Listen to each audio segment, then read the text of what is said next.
On Saying Please by A.G Gardiner. Presentation prepared by Mrs. Sujata Ali. About the author. Alfred George Gardiner, 1865 to 1946, was born in Chelmsford in Essex in the year 1865. He started his literary career as a journalist. At the age of 37, he was appointed editor of the Daily News, London. His essays, written under the pen name Alpha of the Plough, are highly regarded. His uniqueness lay in his ability to teach the basic truths of life in an easy and amusing manner. He raised the questions of morality in everyday life. The pillars of society, pebbles on the shore, many furrows and leaves in the wind are some of his well-known writings. This essay deals with little but socially important incident from our day-to-day lives. It tells us about the great value of politeness and mannerism. The author points out that bad manners are antisocial. Though bad manners are not considered criminal in the eyes of the law, the society always looks down upon rude people. According to Gardiner, good manners and bad manners are really contagious. If bad manners of one person influence others and makes them rude and ill-tempered, good manners of one person also affects others and makes them to be polite and kind in turn.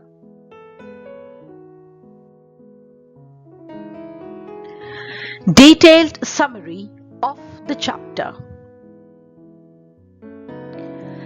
The young liftman in a city office threw a passenger out of his lift and was fined for the offense.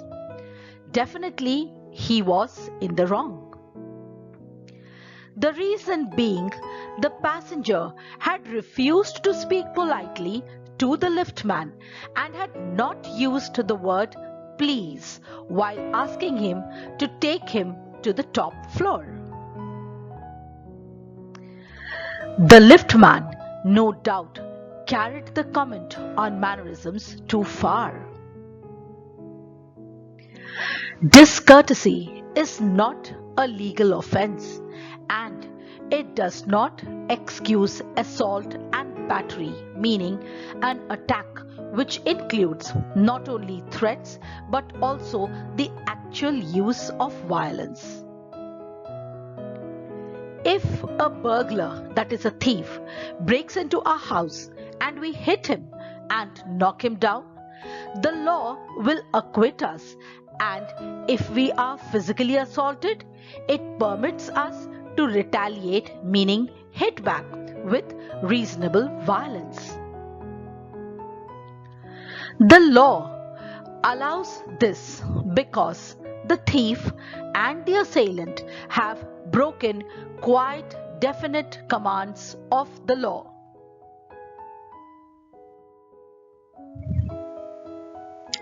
No legal system can attempt to make a law against bad manners. We do not sympathize with the liftman, but we also agree that the law is reasonable. It would never do if we were allowed to hit people because we did not like their behavior or the tone of their voice or the scowl on their faces. If that were allowed, then our streets of our city would be flowing with blood all day. I may be as uncivil as I may please, and the law will still protect me against violent retaliation. I may be rude or uncultured, and yet there is no penalty to pay except the penalty of being written down an ill-mannered person. The law cannot force me to say please or to speak in a soft manner.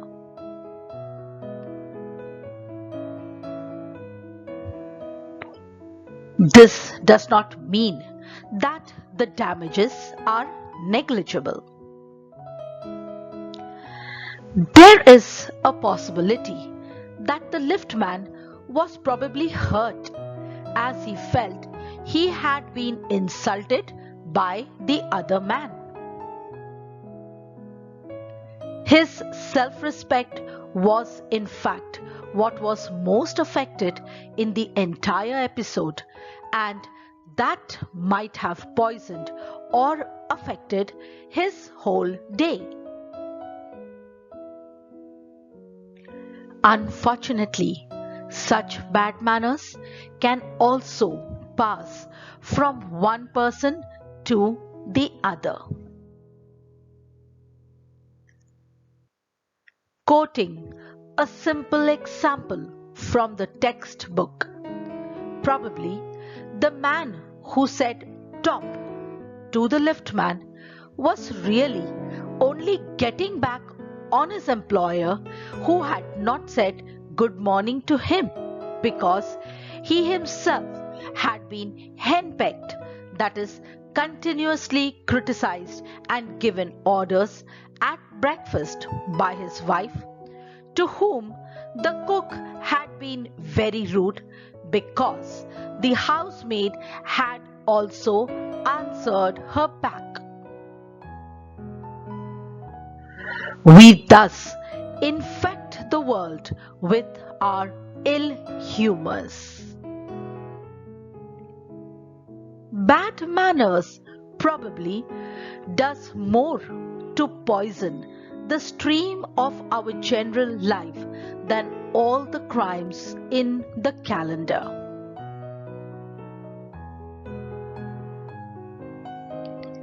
Bad tempers can wreck a person's life completely.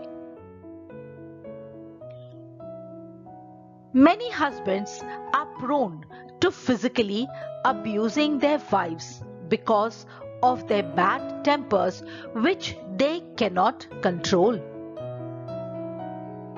But even then, the law cannot become a guardian of our private manners.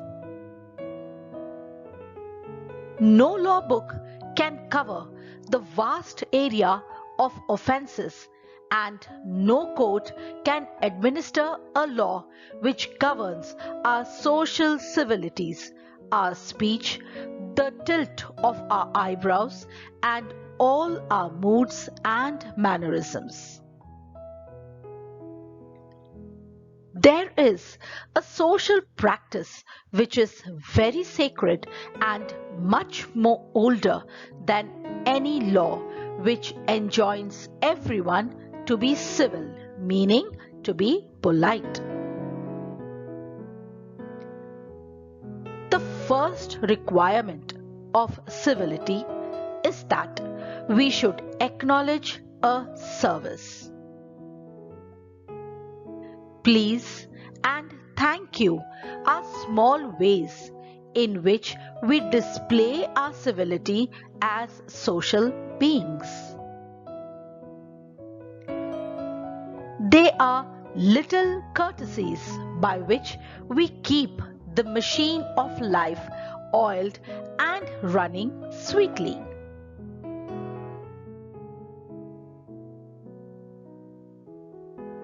The writer tells us about his friend who was the polite conductor. You may happen to meet bus conductors who regard their passengers as their natural enemies, as creatures whose chief purpose on the bus is to cheat him, and who can only be kept reasonably honest by a loud voice and an aggressive manner. But these types are rare, rarer than it used to be. Fortunately, the Underground Railway Company insists on a certain standard of civility in its servants and takes utmost care that the standard is observed. It tries to make things pleasant for the travelling public and also performs an important social service. But due to one particular incident, the writer pays special tribute to one conductor whom he happened to encounter, that is, to meet on the bus one fine day.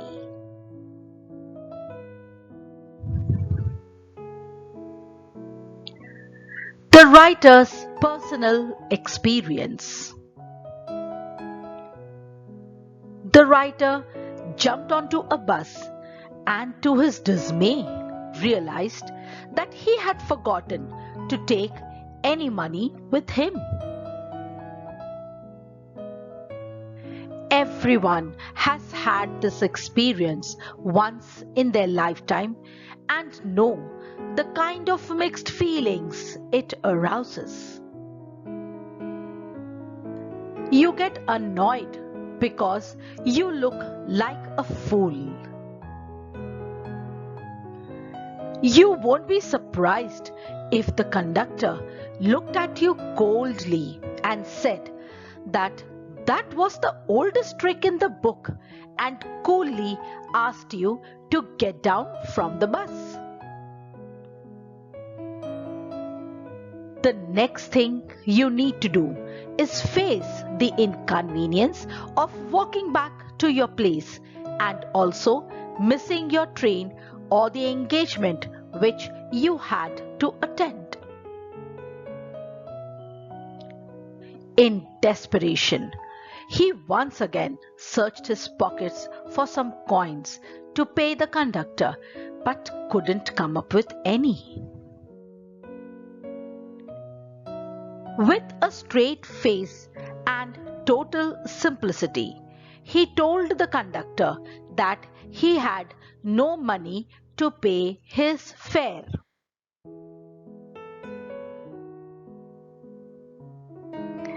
"Oh, you needn't get off.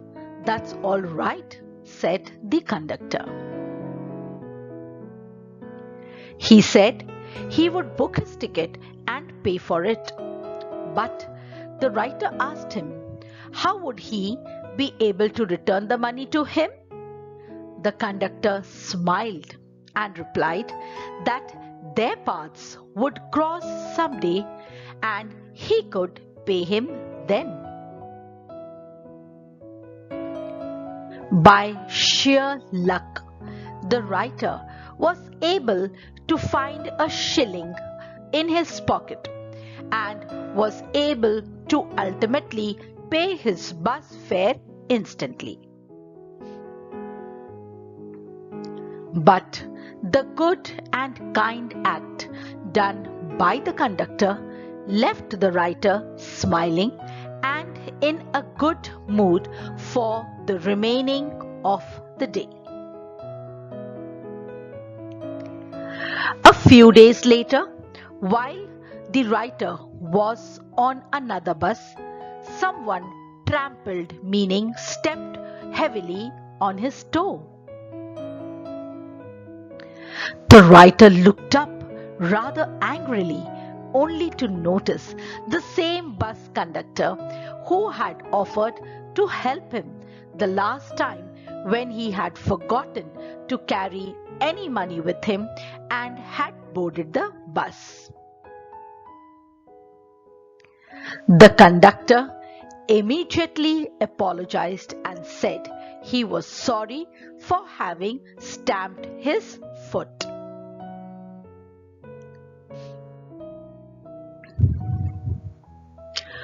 "Hope I didn't hurt you, sir," he said.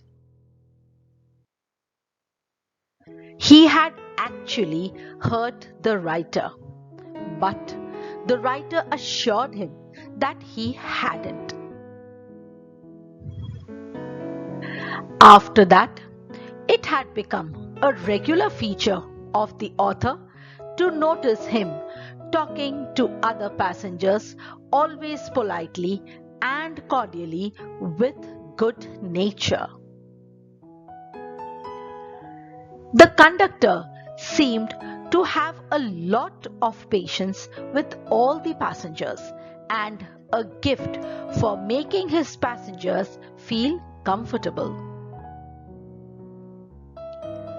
He always had something good to say about everyone and was always eager to help the young and the old alike. He always indulged in merry jest with them all.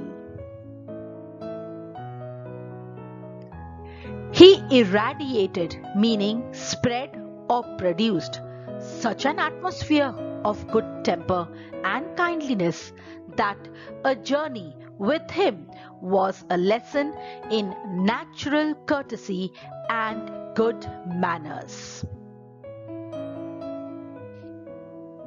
What was most amazing was the ease with which he got through his work.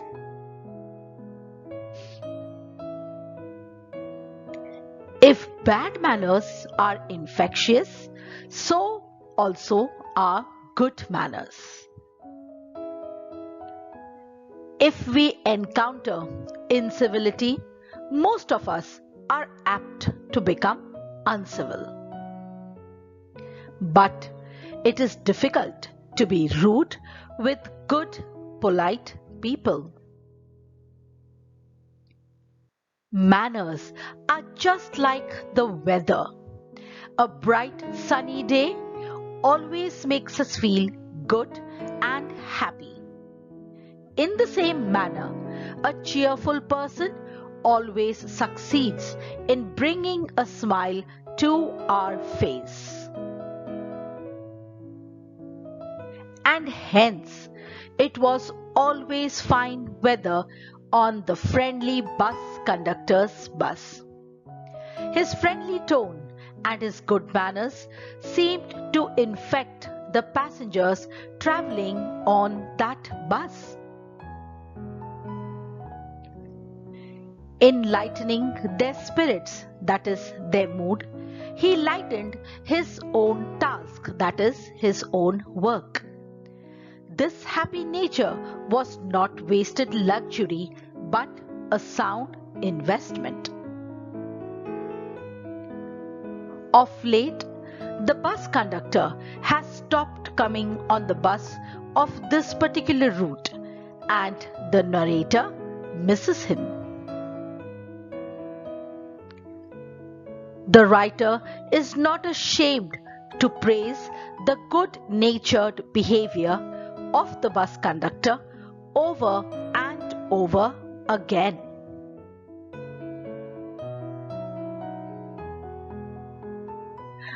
We learn something from everyone.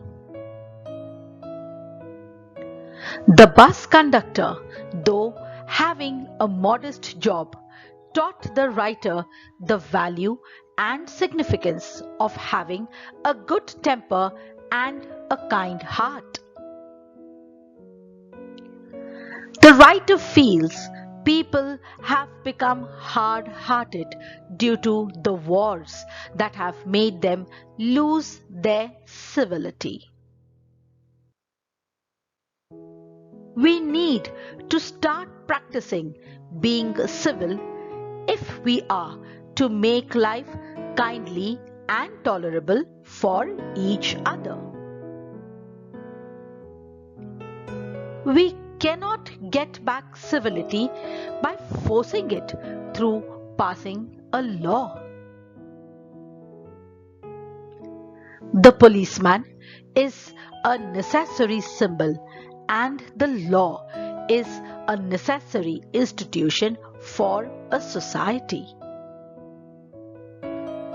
But the law can only protect us against material attack. The writer feels the liftman who had insulted the gentleman should just have been a little polite rather than rude. He would have certainly got victory over the rude, insensitive person, and it would have also made him feel better.